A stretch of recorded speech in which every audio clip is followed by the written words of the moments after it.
lương kim tình có hân đòn lắm có phá sinh có hay mồ lưới muang yang mùa hè hầu hoài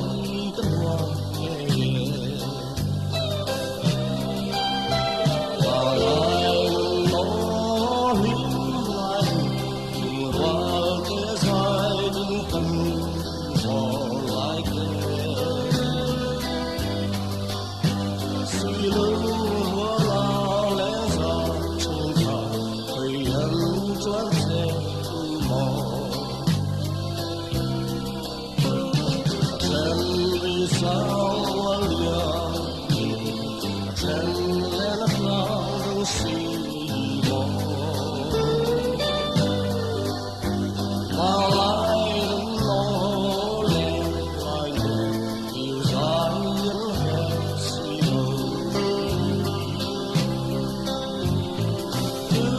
rắm xìa thính xì đi qua và về chúa chúa và tình về lại yêu ai sao nó mong mi lại còn để chiến xe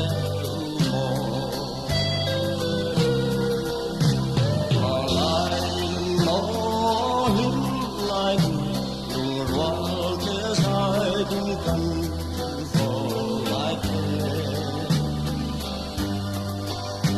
suy lưng hoa la lẽ ra trên thảo thầy hắn choán xe mò chân như sao hoa liang chân lẽ nắp lao đông xì mò và lại đứng ngó lẽ lại nhìn yêu dài nhân hẹn xì lơ đang tâm nhị hẹn hẹn thời sẽ là trôi lũ hoa thân thay của anh và lại đừng nó lẽ lại nhìn dài thôi là nghề và lại nó hiếm lại đừng vào thế dài đừng cần vào lại suy lưng hoa la lẽ ra trên thảo thầy hắn choán xe mò chân như sao hoa liang chân lẽ nắp lao đông xì mò và lại nó